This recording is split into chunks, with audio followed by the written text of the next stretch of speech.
Now, will you listen to it? And I'm going to read now, beginning with verse 1. Paul, a prisoner of Jesus Christ. Now, I want to pause there for just a moment because it's rather important to note this. Paul does not use the fact that he is an apostle. You see, when he's writing to a church, he gave his official title. He's an apostle of Jesus Christ. But now this is personal, to a personal friend. He doesn't have to defend his apostleship, but he now can be very personal. And this is one of the reasons I think that he didn't want to let you in on this. I don't think he intended to broadcast this worldwide, but it's been. He said, I'm a prisoner of Jesus Christ. And I've noticed that several of the commentators try to change this and explain it away, something like this. They say, well, now, what Paul really meant here was that he was a prisoner because he was preaching the gospel of Jesus Christ. But that's not what Paul said. And Paul always had the ability to say exactly what he had in mind. And he's using a very flexible, versatile language, the Greek language. And he says he's a prisoner of Jesus Christ.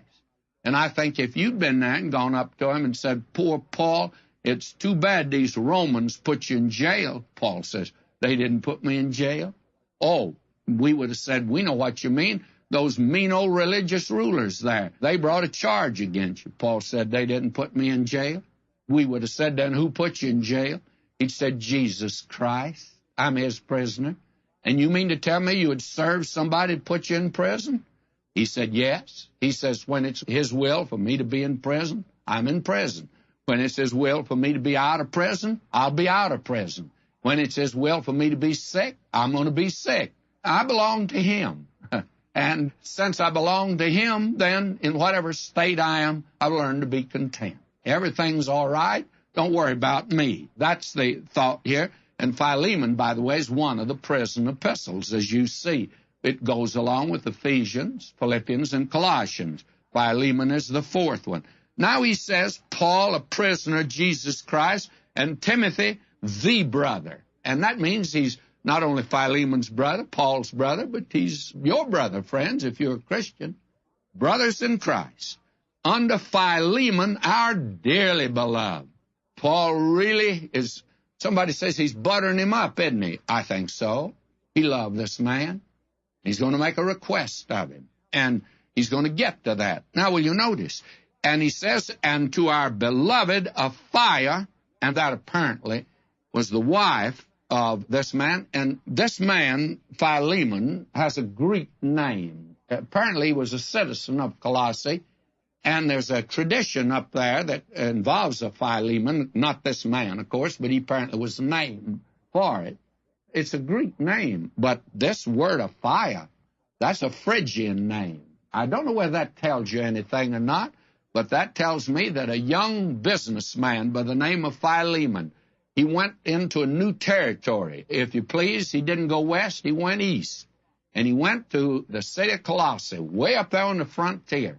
Got in business, became a wealthy man, met a Phrygian girl by the name of Apphia, and he married her. And they both now become Christians. Isn't that lovely? And to our beloved Apphia and Archippus, they had a son, our fellow soldier. Not a soldier of the Roman army, but a soldier in the army of Jesus Christ. Because you remember Paul had said that we're to be good soldiers of Jesus Christ. And to the church in thy house.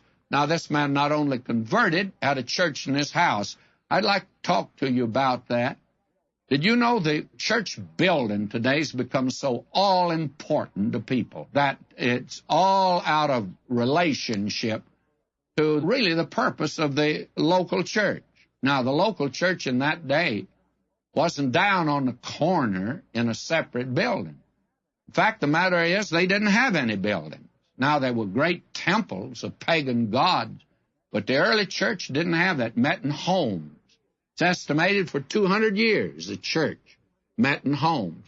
Then when they started building these great cathedrals of the past, the cathedrals were never meant for public meetings, these great cathedrals that you have in England, for instance, Westminster Abbey, for instance, that was never intended for it to have public services in there. It was just built in the shape of a cross as a monument to Jesus Christ. I think they had the wrong idea. Instead of spending all that money on a cathedral, they should have sent missionaries out. But that was their way of expressing it. Frankly, this idea of putting all the emphasis on a building today and a building program is just a little out of line. The church in thy house, that's where they met. And then verse 3, grace to you and peace from God our Father and the Lord Jesus Christ. Now that's Paul's formal and usual greeting to every person and every church he wrote.